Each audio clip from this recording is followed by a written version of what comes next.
Naniniwala si WBC o World Boxing Council World Welterweight Champion na si Mario Barrios na may ibubuga pa ang pambansang kamao na si Manny Pacquiao sa loob ng lona. Ngunit, binalaan din ito ang Pinoy boxing legend sa paglipas ng panahon, ang tinatawag na Father Time. Sa isang panayam sa Ring Magazine, ibinahagi ni Barrios ang kanyang verdict matapos silang magtuos ni Pacquiao noong nakaraang Hulyo sa isang kontrobersyal na majority draw.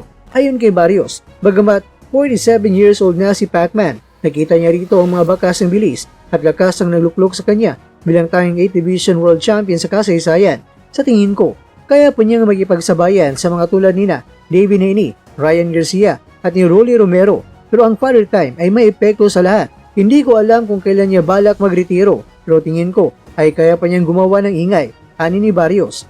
Matapos ang halos 4 na taong pananahimik mula nung natalo siya kay Yordenis Ugas noong 2021, napatunayan ni Pacquiao na hindi pa siya dapat baliwalain ng pilitan niyang makatabla ang mas batang si Barrios sa MGM Grand kung magpatuloy sa welterweight division o 147 pounds. Ilang malalaking pangalan ang lumutang na posibleng makaharap ng Pinoy boxing icon.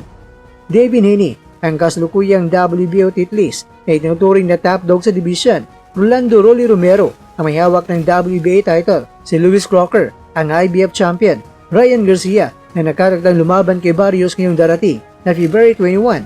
Bagamat maraming humanga sa stamina ni Pacquiao sa uli niyang laban, nananatiling malaking katanungan kung kakayanin pa niyang manalo sa isang world title fight laban sa mga kampiyon na nasa kanilang prime. At ayon sa mga eksperto, bagamat nandoon pa ang magic ni Pacquiao, ang bilis ng recovery at reflexes, ang karaniwang unang ninanakaw ng katandaan. Sa ngayon, naghihintay pa ang buong mundo ng boxing kung muling aakyat ng ring si Pacquiao para sa isang uling pagkakataon na mabawi ang korona o kung tuluyan na siyang magpapaalam sa sports na nagbigay sa kanya ng karangalan.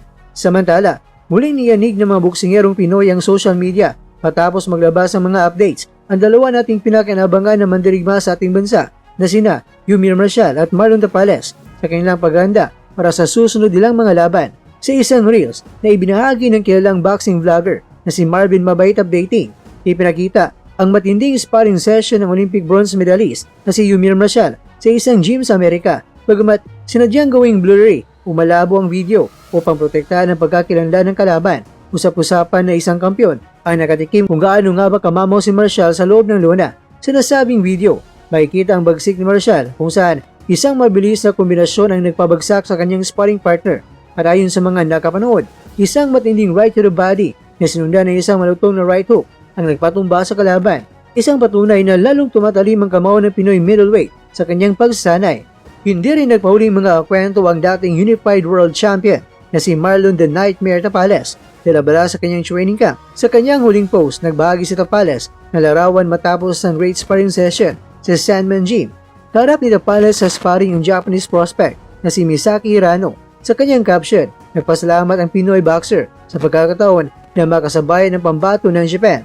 Great sparring today with Japanese prospect Misaki Hirano at Sandman Gym. Arigatou gozaimasu, ani ni Tapales sa kanyang social media account.